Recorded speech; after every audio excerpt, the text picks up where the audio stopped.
అమ్మ, కర్కాటక రాశి వారికి ఎలా ఉంది ఈరోజు? కర్కాటక రాశి వారి అంశాలు చూసినట్లయితే ఆరోగ్య విషయంలో శ్రద్ధ తీసుకుంటారు. ముఖ్యంగా శ్రమ అధికంగా ఉంటుంది. నిద్రలేమిని అధిగమించాలి.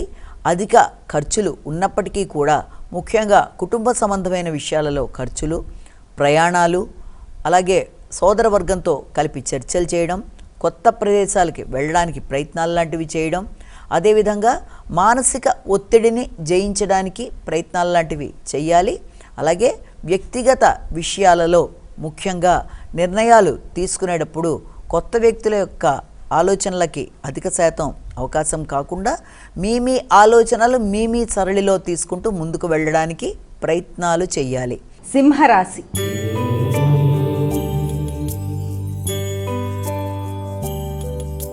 అమ్మ, సింహరాశి వారికి ఎలా ఉంది ఈరోజు? సింహరాశి వారికి ఆర్థిక విషయాలు, కుటుంబ అంశాలు, దూర ప్రదేశాల్లో ఉండే చిన్ననాటి మిత్రుల సహకారం, దూర ప్రయాణాలు, అలాగే నెట్వర్క్, సోషల్ సర్కిల్ పెంపొందించుకోవడం, అలాగే సామాజిక మాధ్యమాల్లో అంటే మీడియాలో కూడా మీ యొక్క గౌరవం, గుర్తింపు పెరగడం మొదలైన వాటికి అధికంగా అవకాశం ఉన్న సమయంగా భావించవచ్చు.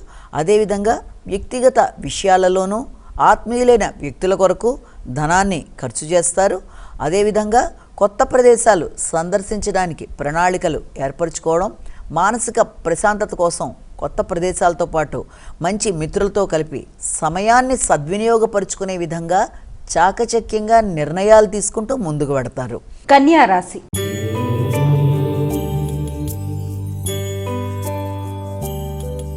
అమ్మ, కన్యా రాశి వారికి ఎలా ఉంది ఈరోజు? కన్యా రాశి వారి అంశాల్లోకి చూసినట్లయితే వృత్తిపరమైన విషయాలలో ఉన్నత స్థాయి వ్యక్తుల యొక్క సహకారంతో అనుకున్న పనులు సాధించడానికి చక్కగా ఆలోచన చేస్తారు, తెలివిగా విశ్లేషిస్తారు.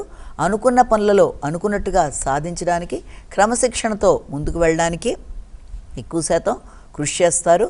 ముఖ్యంగా ప్రభుత్వ స్థాయి వ్యక్తులతో సంప్రదించేటప్పుడు, నిర్ణయాలు తీసుకునేప్పుడు, సహకారాన్ని ఆశించేటప్పుడు వీలైనంత వరకు చక్కగా ఆలోచన చేస్తూ తొందరపాటు నిర్ణయాలు లేకుండా ముందుకు వెళ్ళినట్లయితే అనుకున్న ఫలితాల్లో అనుకున్నట్లుగా మంచిగా గౌరవం, గుర్తింపు, అభివృద్ధి ఏర్పడే అవకాశం ఉందని మనం ఇక్కడ భావన చేయొచ్చు.